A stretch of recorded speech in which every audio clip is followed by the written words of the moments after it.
사랑의 하나님 은혜를 감사드립니다. 하나님께 사랑하시는 우리 성원교회 성도들 오늘도 귀한 주의 날 주 앞에 나와 경배드리게 하시고 이 오후 시간에 또 시간에 따라서 예배드리게 하심을 감사합니다. 이 시간 우리 부족한 것을 세우셨사오니 주님 입술로 말씀하여 주시고 우리 성도들이 은혜 받는 시간 되게 하여 주옵소서. 이 시간 시종을 주님께 부탁드리며 주님 홀로 영광 받아 주옵소서. 예수 이름 받들어 감사기도 드립니다. 아멘. 네, 제가 작년 7월 20일 필리핀으로 가서 이제 지난번에 한 번 나왔고 두 번째 나옵니다. 약 1년 만에 이 단에 제가 쓴 것 같습니다. 작년 6월달 6월 말에 아마 제가 설교를 드리고 그다음에 온 것 같습니다.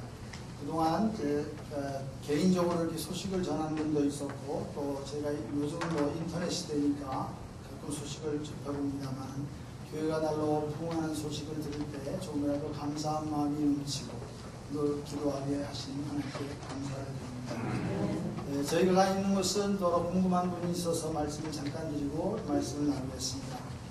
이번에 필리핀 대통령이 나왔는데 그 대통령이라는 사람이 저희가 있는 다바오 시장이었습니다. 지난 4월 15일쯤에 4월 말쯤 선거가 있었고 선거 이후에 6월 말에 취임 선서를 했는데 그 다바오 지역도 원래는 용산군과 또 그다음에 우리 회교반군들이 장악하고 있던 지역에서 굉장히 정정이 불안하고 우리가 좀 여러 가지 어려운 지역이었습니다. 그러던 것이 이 시장이 약 10여 년 전부터 그 시장으로 있으면서 그 마약과 각종 범죄자들을 다 물리치고 이번에 원래가 필리핀 국가 자체가 100대 가문, 정치 가문이 이렇게 서로들 주거니 받거리면서 정치를 하던 것인데 이 사람이 이번에 도전장을 내놓고 자기는 부정부패와 이런 모든 것을 허락하지 않겠다 해서 이 양반이 또 그 다바오시 자체가 굉장히 치안이 안전한 지역이 되니까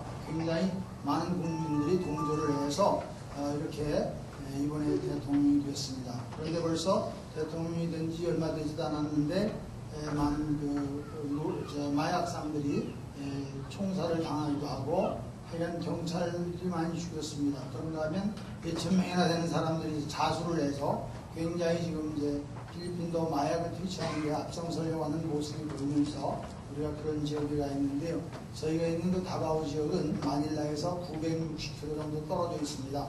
그러니까 서울서 제주도에 한 거의 2배 가까운 거리에 떨어져 있기 때문에 아직 직항이 되질 않아서 저희가 왔다 갔다 다니는데 불편함은 있습니다. 이제 직항이 되면 더 오시겠다는 분이 계시는데 직항된 다음에 오셔야 한 번에 오셔야 됩니다. 2번 이렇게 걸치면 몇 시간 거기서 또 기다려야 되고 여러 가지로 불편합니다. 그렇지만 지금 저희들이 가 있는 곳이 한국 정부하고도 필리핀 정부가 이렇게 사이가 나쁜 편은 아니기 때문에 곧 직항이 열리라고 생각하고 그곳에서 저희들이 사역하고 있는 것은 지금은 이제 작년 제가 1년밖에 되지 않았기 때문에 현지 언어도 통하지 않고 또 필리핀 영어에 제가 적응을 빨리 못하고 있습니다. 그래서 왜냐하면 그 사람들 발음이 굉장히 좀 특이합니다. 그래서 했는데 이제 곧 한 1년 더 있다 보면 되겠죠. 그리고 그 지역에는 저희 있는 데는 한인교회가 5교회가 있는데 저희가 나가는 교회만 새벽 기도가 있습니다. 그래서 제가 새벽 기도를 꼭 하고 그쪽에서 하니까 이렇게 좀 더 영적으로 조금이라도 우리가 좀 누수가 되지 않기 위해서 힘쓰고 있습니다만 여러 성도님들 같이 기도해 주시면 감사했고요. 저희들이 지금 어린이집을 조그맣게 운영하고 있는데 그 어린이집도 저희가 만든 것은 아니고 먼저 여기 오셨던 선교사님이 저희로 해보라고 했는데 굉장히 그들은 국적도 없습니다. 왜냐하면 실제로 출생신고도 안 돼서 정확히 자기가 몇 살인지 자기 생일이 며칠인지도 모르고 지내는 애들이 많습니다. 그런 애들을 갖다 놓고 하니까 학교를 들어가기가 어렵습니다. 가르치긴 하지만 학교를 들어가려면 호적이 있어야 들어가죠. 우리로 말하면. 그래서 이제 그런 애들이 있기 때문에 여러 가지 불편함이 있지만 단지 저들에게 복음을 증가할 수 있는 여건밖에 없구나 하는 생각을 하고 우리가 점진적으로 해나가려고 하고 앞으로 언어 소통이 저희가 제대로 되면 직접 저희가 할 것은 더욱더 하고 지금은 간접적으로 우리가 후원하면서 지원하면서 하도록 지금 현재는 하고 있습니다. 오늘 제가 이제 읽은 말씀이 우리 잘 아시는 말씀이죠. 너희는 온 천하에 다니며 만민에게 복음을 전파하라고 했습니다. 가만히 있어서 복음 전파하지 않고 다니면서 하라는 말씀입니다. 그래서 오늘 저희가 기독인의 사명이 뭐냐 하는 것을 한번 생각해 보겠습니다. 여러분 성도님들 가보셨으면 저 합정동에 가면 우리 외국인 선교사 기념관이 있죠. 그 옆에 외국인 묘지가 있습니다. 거기 약 10여 개국에 395명이나 되는 선교사들이 묻혀있는 그 묘지가 있죠. 참 그들이 이 땅에 와서 정말로 그때만 해도 제가 지금 필리핀 간 것보다 더 우리나라는 더 어려웠던 시절입니다. 즉 상하수가 구별이 안 돼서 이곳에 와서 많은 그 선교사들이 수인성 전염병으로 많이 죽었던 것입니다. 그래서 그 선교사들이 묻힌 곳인데요. 어떤 유명한 선교사는 이런 말씀을 했습니다. 내가 목숨이 몇백 개가 있어도 나는 한국에 선교를 하겠다. 얼마나 감동적인 말을 했는지요. 그래서 그런 선교사들이 이 땅을 위해서 눈물 흘려 기도하며 복음을 전했기 때문에 지금 이 나라가 이렇게 많은 이렇게 기독교인들이 만들어졌다고 봅니다. 그래서 지금도 세계에서 선교를 우리가 일일을 다툰다고 하지만은 많은 세계 선교사에 한국 사람들이 많이 선교 지역에 나가 있습니다. 그래서 이제 그 외국인들이 이 땅에 와서 물설고 낯선 곳에 와서 정말로 복음을 증거하다가 많이 순교를 했는데 우리나라 사람도 외국에 나가서 바로 이런 자리에 가서 순교하는 사람들이 있게 되죠. 여기서 우리가 분명히 알아야 할 것은 우리는 복음을 많이 받았습니다. 그래도 이제는 복음을 전해야 할 때인데 우리가 잘 믿고 우리만 살기 위해서 우리가 복음을 받아들이는 것이 아니라 이제는 나가서 복음을 증거해서 많은 사람들을 그리스도인들을 만들어야 할 책임이 우리에 있기 때문에 우리가 복음을 증거하고 더러는 한국도 다 복음화되지 못했는데 왜 선교하러 나가느냐 이렇게 얘기하는 분이 있어요. 만약에 전 세계가 그런 식으로 선교했다면 아직까지 한국에 기독교가 오지 않았을 것입니다. 저 북유럽이나 모든 그 유럽에서부터 태평양으로 건너가서 이렇게 건너온 것은 자기네들이 다 믿었기 때문이 아니라 믿은 소수들이 계속해서 복음을 전했기 때문에 이렇게 온 것입니다. 그런데 가끔 교회의 존재 이유를 잘못 생각하는 분들이 더 있습니다. 첫째는 교회는 배우는 곳이니까 학원 정도로 생각하는 분도 있습니다. 몇 가지 관점에서 보면 첫째, 우리가 학원처럼 배우는 사람들이 많이 있죠. 또 어떤 교회에서는 주중에 또 그런 강좌를 열어서 그렇게 합니다. 그러나 그들은 세상 공부를 많이 하고 있고 우리가 성경을 배우고 교회가 여러 가지 어린이들을 가르치는 그런 일을 하고 학생들에게 조금이라도 성경을 잘 지도하기 위해서 여러 가지 일을 하지요. 그것이 전부가 아니고 한 부분인 것입니다. 두 번째는 교회를 또 구제기관으로 보는 것이 있습니다. 보는 사람이 있습니다. 이것은 교회가 구제하는 일에 물론 신경을 많이 쓰고 있습니다. 또 이를 위해서 많은 투자도 하죠. 지금 많은 종교들이 있지만 기독교가 사회복지의 대다수를 차지하고 있습니다. 또 그렇기 때문에 그런 얘기를 듣는지 모르겠습니다. 그러나 우리 기독교는 어디까지나 사회봉사나 구제를 목적으로 하는 그렇게 해서 존재하는 교회가 아닙니다. 그것은 신앙생활을 통해서 나타나는 하나의 열매 중에 하나인 것입니다. 세 번째로 어떤 분들은 교회를 하나의 공동체, 친교 공동체로 보고 있습니다. 그래서 우리 교회는 모여서 이렇게 자주 친교를 나누는 그런 것을 중심으로 하는 그런 사람도 있습니다. 그러나 그것도 아니죠. 우리는 하나님께 나와서 하나님을 섬기고 경배하고 또 하나님과의 바른 관계를 유지해야 됩니다. 주님과 더 가까이 가고 말씀대로 순종을 하고 하나님이 주시는 은혜와 복을 받고 하나님과의 교제가 우선적이고 그 이웃과의 관계는 부수적으로 일어나는 것이라고 저는 봅니다. 그래서 우리는 교회는 신교 공동체가 되어서도 안 되죠. 또 네 번째로 어떤 사람은 사회 부정에 대한 저항 기관으로 보고 있습니다. 물론 교회는 사회의 부정과 부패를 그저 비난하고 공격하는 그런 단체로 봐서는 안 됩니다. 어떤 분은 이 사회의 부정과 비리에 대해서 강력하게 교회가 항거해야 되고 공격해야 된다고 주장하는 사람도 있습니다. 실제 우리 기독교 종파 중에 그런 종파가 있지요. 이 사회 부정부패 척결에 앞에 놓고 맨날 데모하는 그런 사람도 있습니다. 그러나 그것도 우리의 본질은 아닙니다. 우리는 이 세상을 바꾸기 위해서, 세상을 변화시키기 위해서 여러 가지 방법을, 많이 물리적인 방법을 쓰는 것이 아닙니다. 또 비판적이고 공격적인 자세로 정하는 자세가 아니라 우리들이 이 사회를 변화시키려면 먼저 우리 자신들이 하나님께서 주신 사명대로 살면서 우리가 세상에서 빛과 소금의 역할을 감당해야 할 줄로 믿습니다. 그것이 바로 우리가 세상을 정화시키는 방법이지 우리가 어떤 물리적인 방법을 택해서는 안 되는데, 가끔 보면 우리가 요즘에 우리나라가 이상한 방향으로 흘러갑니다. 무조건 데모고 어저께도 보니까 총리를 그렇게 물병을 던지고 하는 것을 보면서 참으로 안타깝습니다. 왜 이렇게 되느냐. 최소한도 우리가 서로서로의 예의를 지킨다면 저 정도는 발생하지 않을 텐데 하는 생각을 해봅니다. 이것도 우리가 좀 간과해서는 안 되겠고, 우리 크리스찬들이 같이 회개하는 마음으로 이런 것을 우리가 조금이라도 바로서야 할 것입니다. 마지막으로 5번째는 교회를 지나치게 신비로운 기구로 오해하는 경우도 있습니다.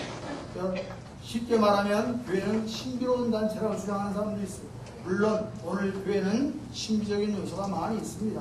그것을 부정하는 건 아니죠. 그러나 우리가 분명히 기억해야 할 것은 교회는 그것이 전부가 아니라 교회에 나와서 병과 증을 받는다든지 또는 영적인 체험을 하시는 분들이 많이 있습니다. 그렇지만 그것은 그 자체를 위해서 교회가 존재하는 것이 아니죠. 과거에 전국 방방곡곡에 우리나라 기도원들이 참 많이 있습니다. 기도원에서 신비운동을 많이 했습니다. 물론 그것이 꼭 필요한 것이고 유익한 것도 많았습니다. 그런데 한국교회에 약간 부정적인 영향을 미치는 경우도 있습니다. 왜 그렇습니까? 성경에 근거하지 아니하는 그런 신비를 쫓아다니다 보면 결국은 불건전한 신앙에 빠지게 되는 것입니다. 그래서 우리 기독교는 우리의 생리에 맞춰서 어떤 궁금증을 풀어주는 그런 종교 아닙니다. 기독교는 철저하게 말씀에 기초한 종교인 것입니다. 그래서 말씀이 하라면 하고 말씀이 그만하면 그만한 것이 우리 기독교의 순수한 성경적인 입장에서 생각해야 할 것입니다. 그래서 한국교회 하나님께서는 우리들이 모든 것을 원래가 미래를 다 알도록 하나님이 우리에게 해주시지 않았습니다. 우리는 장래를 모르는 것이 정상입니다. 그것이 하나님의 또 계획입니다. 하나님의 뜻이 무엇인가, 우리가 하나님의 말씀을 붙들고 이 말씀이 우리에게 무엇을 명령하는지 말씀을 깊이 묵상하면서 그것이 요구하는 바를 우리가 나아갈 때, 그리고 그렇게 함으로써 우리가 더 하나님의 말씀을 의지하고 기도하는 가운데 이 말씀이 우리에게 주시는 것이 영적으로 무엇을 말씀하시는 것을 우리가 깨닫게 됩니다. 그래서 우리는 분명히 기억해야 할 것은 불건전한 신비주의나 그런 것을 우리가 따라오면 절대로 안 되고, 우리는 하나님의 말씀에 기초한 대로 우리가 성령에 입각한 그러한 믿음의 자세를 갖고 살아야 할 것입니다. 그렇다면 우리는 왜 선교를 해야 된다는 것은 이미 우리가 알 수 있지만 말씀을 전하는 것이 우리의 사명이라고 그랬습니다. 그러면 우리는 어떻게 해서 선교의 모델을 어떻게 찾을 것이냐. 사실상 선교의 모델이 누굽니까? 예수 그리스도. 그리스도께서 성육신 하신 것이 우리에게는 선교의 모델이 되는 것입니다. 그래서 우리가 기독교는 무엇을 하는 종교냐, 무슨 단체냐 한마디로 말을 어렵지만 기독교는 선교를 위해서 태어났고 선교를 위해서 존재하는 것이 교회다 하는 것을 말씀하고 싶습니다. 그래서 기독교의 핵심이라는 것을 분명히 선교는 기독교의 중심이다 하는 것을 말씀드릴 수 있습니다. 성경을 보면 창세기부터 요한계시록까지 모두가 선교에 대한 이야기를 구체화시킨 것뿐입니다. 그래서 선교로 시작해서 선교로 마친다고 해도 과언이 아니죠. 우리가 창세기 3장 15절 보면 내가 너로 원수가 되게 하고 내 후손도 여자의 후손과 원수가 되게 하니 여자의 후손은 내 머리를 상하게 할 것이요 너는 그의 발꿈치를 상하게 할 것이다. 그 15절 이후부터 나오는 하나님께서 아담과 하와에게 명령하신 것이 바로 선교의 명령인 것이죠.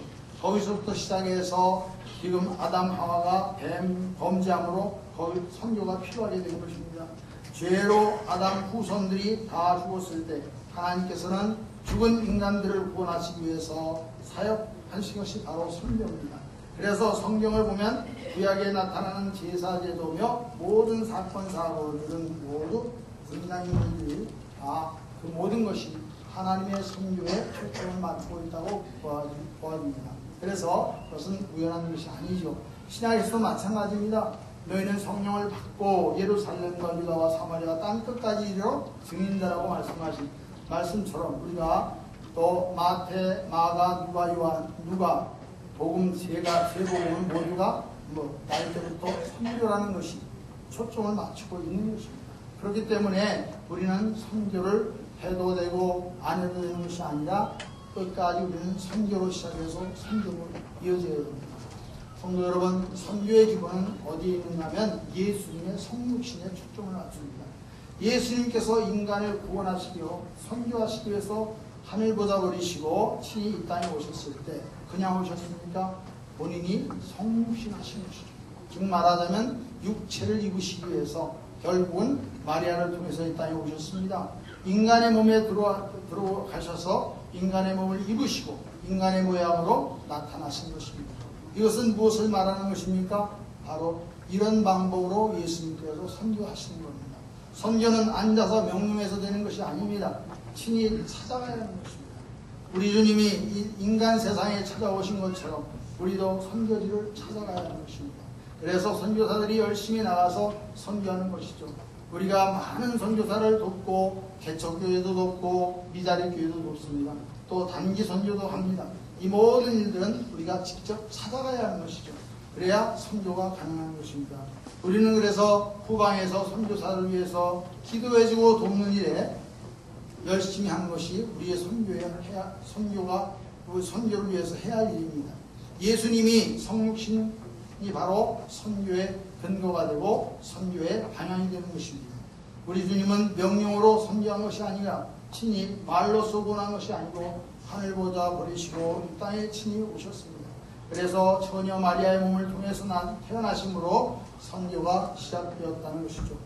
선교는 예수님이 우리를 위해서 죽어주신 피의 대가, 즉 예수님께서 고난의 십자가를 지심으로 그것이 확실히 드러난 것입니다.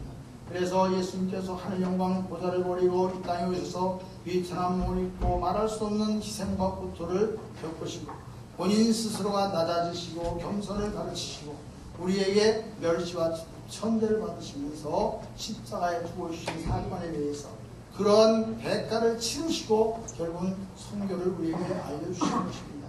우리가 선교하는 것도 마찬가지입니다. 가만히 앉아서 되는 것이 아무것도 없지요. 그래서 마땅히 우리는 그러한 대가를 지불해야 되는데 선교하기 위해서 우리의 희생과 노력의 수고가 꼭 필요한 것입니다. 여러분이 직접 나가지는 못하지만 보내는 선교사로서의 많은 선교 사역을 감당할 수 있는 것이죠. 즉 후방에서 많은 기도와 또 후원을 통해서 할 수 있는 것입니다. 그래서 희생, 노력, 수고, 대가 없이 결코 선교는 이루어지지 않는 것입니다.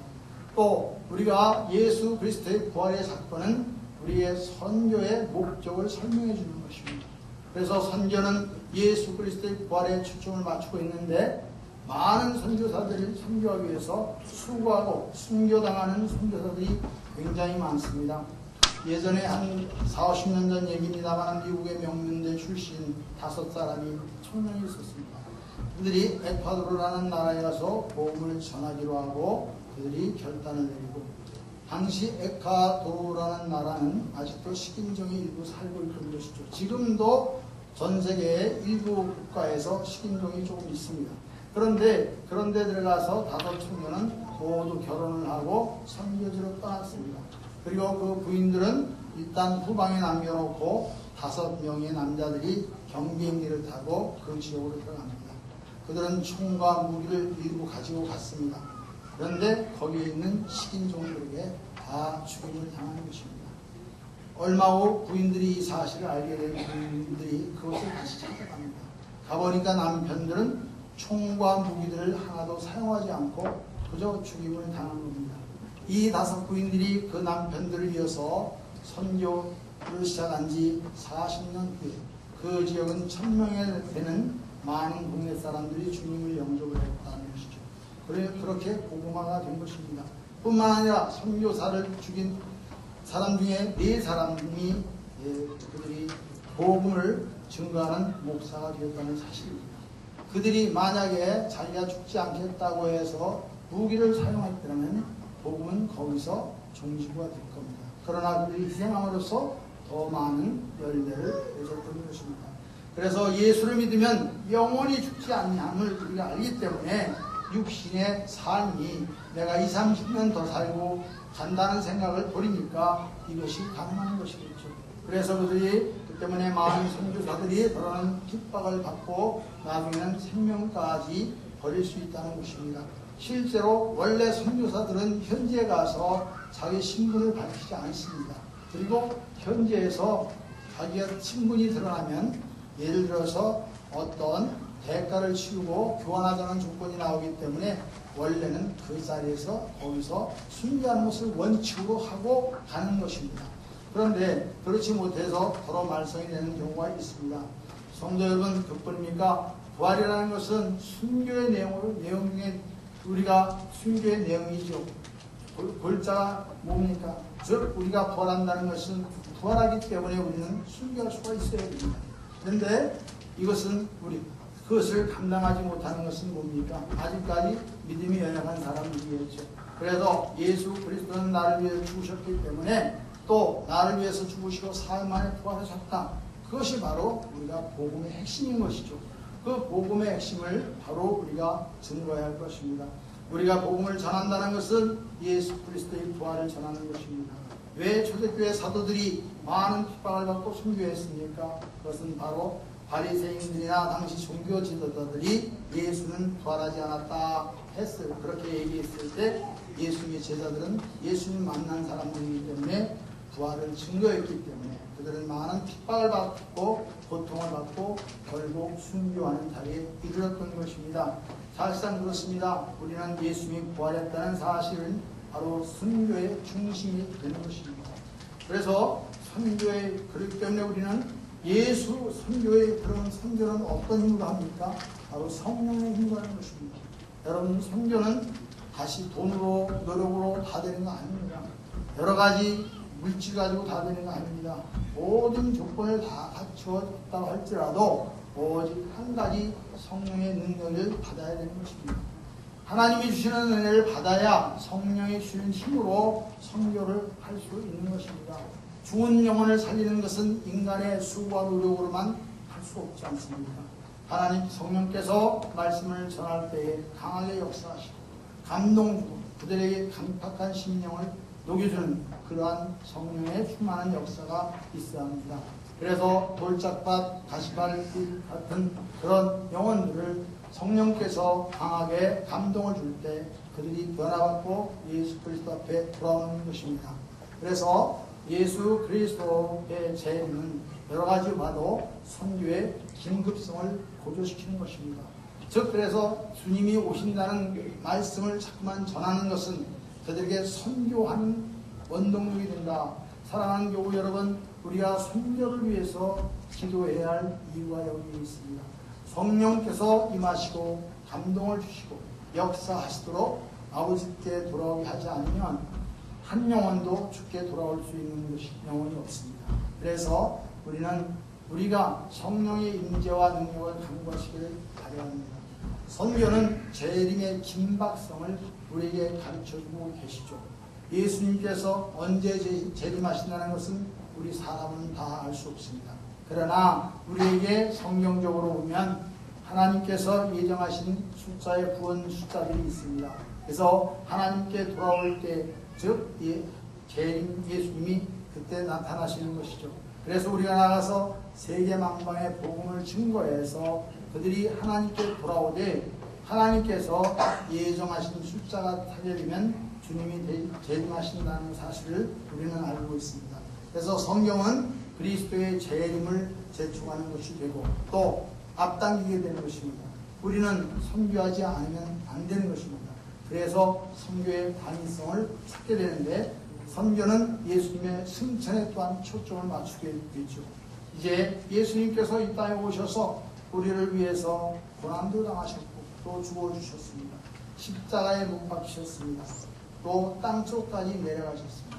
그리고 사망의 권세를 깨고 부활하셨을 뿐만 아니라 저 하늘나라에 승천하셔서 온 만민이 예수님 발 앞에 무릎 꿇게 하셨습니다. 하나님께서 말씀하신 것이죠. 그렇습니다. 선교는 우리 기독교의 어떤 시작과 결론입니다. 그래서 우리가 선교를 하는 것은 바로 하나님께 영광을 돌리기 위함입니다. 온 세계 만방으로 하여금 하나님께 돌아와 우주 만물을 창조하신 우리 주님 발 앞에 엎드려 주님께 경배하고 하는 데에 선교의 초점이 맞춰져야 할 것입니다. 거기에 선교의 결론이 있는 것입니다. 그렇다면 우리가 선교는 왜 해야 됩니까? 그리스도의 명령이죠. 실제로 사랑하는 성도 여러분, 우리가 선교하는 것은 굉장히 귀한 겁니다. 그래서 우리는 무엇보다도 하나님 명령을 지켜야 되는데, 명령이라는 것이 우리 잘 알지 않습니까? 군대 갔다 오신 분은 압니다. 하지 말아야 할 것도 위에서 시키면 하는 것이 군대잖아요. 그래 놓고 나중에 그 사람들 처벌하는 것을 여러분이 보셨을 겁니다. 그런데 실제로 해도 되고 안 되는 것이 아니라 반드시 해야 되는데, 힘들어도 명령을 따라가야 됩니다. 명령을 받은 것은 내가 하기 싫어도 해야겠죠. 특별히 명령은 엄격한 명령이 있죠. 분명히 말합니다. 명령은 예수님께서 부활하시면서 우리에게 말씀하신 유언적인 말씀이죠. 땅끝까지 이르서 하라. 자식들이 평소에 속을 썩이다 말을 잘 안 들어도 부모가 마지막 유언이라고 하면 자식들이 들어준다고 그러죠.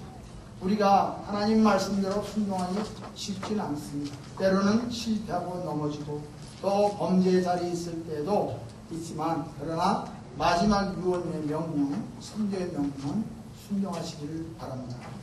마지막 유언의 명령까지 우리가 거부한다면 우리는 그리스도인이라고 할 수 없을 것입니다.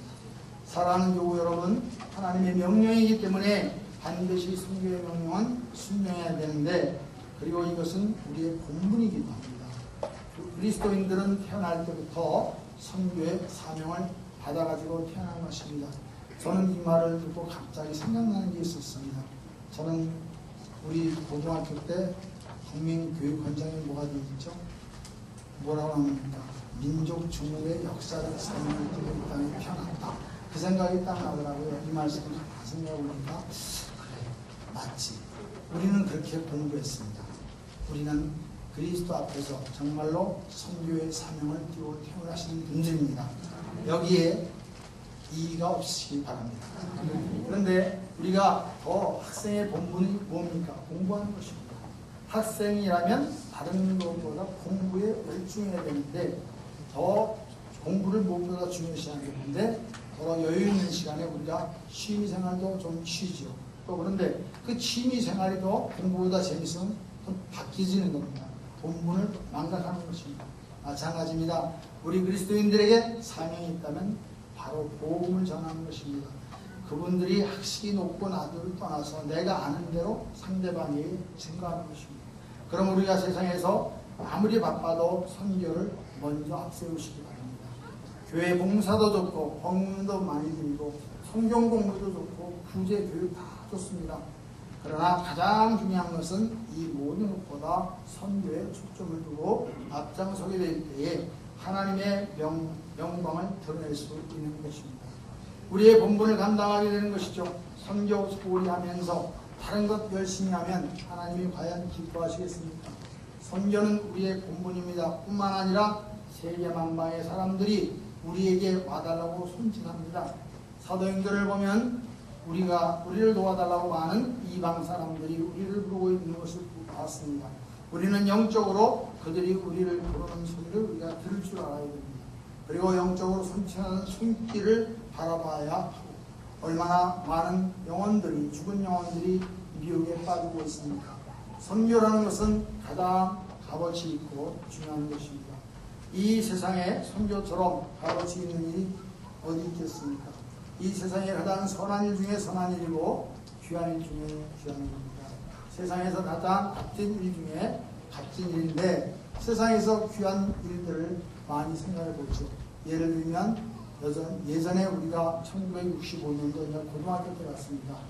그 파월 많이 시켰습니다. 그 파월 시킬 때 파월 장병들을 훈련하는 데가 있는데, 거기서 강제구 대위, 그 다음 나중에 소령이 됐죠. 그 사람이 훈련병에 잘못 던진 그 수리판을 대굴대굴 굴러가는 것을 몸을 덮쳐서 자기만 희생하고 많은 사람을 살린 적이 있습니다. 그 사람은 정말 우억가짜 하나밖에 안 남았더라고요. 그렇게 본인이 상하였던 것이죠. 오늘날까지 많은 군인들이 그 사람을 오늘 받으려고 합니다. 지금 어떤 사람이 자기가 물에 빠져 죽어가는데 쫓아가고 그 사람을 구해줬다면 그 사람은 생명의 의인인 것이죠. 마찬가지입니다. 얼마나 좋은 일입니까? 또 어떤 분들은 자기가 어려워도 못 먹고 못 써도 돈을 모아가지고 장학금으로 내는 그런 분들을 종종 봅니다. 정말로 굉장히 너무나도 귀중한 일이죠. 그래서 그러나 우리가 그 중에서 우리가 인간이 할 수 있는 가장 값진 일이 무엇이냐? 그것은 선한 일이지만 바로 영혼 구하는 일보다 더 큰 일은 없다. 그 사람은 몇 년 후에 다시 10년 지나고 20년 지나면 세상을 떠나기 때문에 예수 그리스도를 모르고 떠나면 영혼은 나라에 들어갈 수 없지만 우리가 선교하는 것은 그 사람을 영원히 살리는 일이기 때문에 더 큰 일인 것이죠. 그래서 우리가 가장 귀한 것입니다. 선교의 극치는 바로 영혼을 구하는 것이죠. 금년도 우리 성도 여러분들 연초에 어떻게 혹시 내 마음속에라도 선교하기 위해서 또는 전도하기 위해서 작정한 인원이 있으신 분들이 계실 텐데 그러한 것을 놓고 우리가 기도하시면서 그러한 인원을 한 사람 한 사람 주님 앞에 이끌어오는데 그 보람을 두시기 바랍니다. 아무리 세상에서 열심히 하고 아무리 많은 돈을 벌고 큰일을 하고 교회에서 열심히 봉사했다도 전도하지 아니하고 선교하지 아니하고 지낸 1년은 그렇게 지낸 세월들은 큰 의미가 없는 것입니다. 그래서 우리 성도 여러분께서 좀 더 우리가 분명히 기억해야 할 것은 선교에 대한 강력한 욕구와 열정이 있어야 될 것입니다. 그저 해도 되고 안 해도 되고 선교사에 나가서 하겠지 나는 뒤에서 좀 보자 이런 자세 갖지 마시고 좀 더 동참하는 자세로 협력해 주시기 바랍니다. 또 선교를 위해서 가져야 하는 마음은 물질로 도와야 한다는 것이지만 사실상 선교제에 가면 우리가 외국이기 때문에 내가 모르는 지역이기 때문에 가는 데마다 돈이 많이 들죠. 그렇기 때문에 물질도 필요합니다. 그러나 그보다는 기도가 제일 필요한 것입니다. 여러분들이 기도에 많은 후원을 해주시기 바랍니다. 선교하는 분들이 처음에 나가면 여러 가지 문화적인 우리하고 다른 지역이 많지만 여러 가지로 어떤 때는 힘들어합니다. 왜 그렇습니까? 우리가 좋은 데 살다가 나쁜 데 가면 힘들죠. 나쁜 데 가다가 좋은 데 오면 쉽지만 그런 영향이 있습니다. 여러 가지 우리가 그런 힘든 부분도 있습니다. 그러나 또 뭐니 해도 성도들의 기도가 굉장히 힘이 된다는 사실을 말씀드리고 싶습니다. 한국에서도 그렇지만 외국에 나가면 여러 가지 물질도 필요하지만 많은 기도가 필요하다는 사실을 다시금 말씀드립니다. 그래서 우리가 나가서 복음을 전해야 하는데 이방 나라까지는 못 전하지만 여기 계신 분들은 이웃 근처 다니면서 나도 복음을 전하시기 바랍니다. 그리고 선교사들을 위해서 많은 기도를 부탁드립니다. 왜? 선교지는 영적인 싸움이 필요합니다. 제가 간 필리핀은요, 제가 깜짝 놀랐습니다. 90%나 되는 캐톨릭 신자가 있다는데 왜 3,000명 가까운 선교사가 있을까 하고 했는데 가서 보니까 이 사람들이 90%라는 그 캐톨릭 신자들이 대부분 어떤 신자냐, 평생에 3번 교회에 들르는 신자들이 많습니다. 무슨 말이냐? 영세 받을 때 가서 한번 하고 그 다음에 자기 결혼할 때 가서 예고. 근데 결혼식을 안 하는 사람은 거기 못 가죠. 그 다음에 세상에 장례식 치를 때 갑니다. 그러니까 그런 교인들이 많습니다. 그래서 보면은 우리가 볼 때는 이해 안 가는 그러한 그 캐톨릭 신사를 봅니다. 공항에 나가다가도 이렇게 우상을 만들어 놓고 거기서 이렇게 합장을 하고 주문을 외우고 나가니까 거기다 또 헌금도 하고 이런 모습을 보면서 하나님께서 정말 우리가 모든 형상 만들지 말라는 이유를 다시금 깨닫게 됩니다. 그 형상, 필요 없는 형상 만들어 놓고 우리 미신 섬기는 그런 자세로 섬기고 있습니다. 그러니까 거기 가보니까 또 희한한 건 무덤이 우리나라보다 못 사는 나라가 무덤은 너무나도 잘해놓은 데가 많습니다. 영혼의 날이라고 1년에 한두 번씩 거의 묘 옆에서 잔대요. 또 그러면서 에어컨도 설정되어 있어요. 얼마나 우리가 보면 아이러니한 일이 많습니다. 그러니까 선교지는 이 비교적 문화의 충격이 많은 지역이기 때문에 우리가 여러 가지로 어려움을 겪습니다. 그러니까 우리가 선교사들을 위해서 기도하실 뿐만 아니라 한국교회의 미래를 위해서 한국교회가 분명히 선교를 제대로만 하면 다시 이 나라는 하나님께서 들어쓰시고 절대로 촛대를 옮기지 않을 것이라고 믿고요. 여러분 같이 협력하시는 우리 온 성도들 되시길 주님의 이름으로 축원드립니다.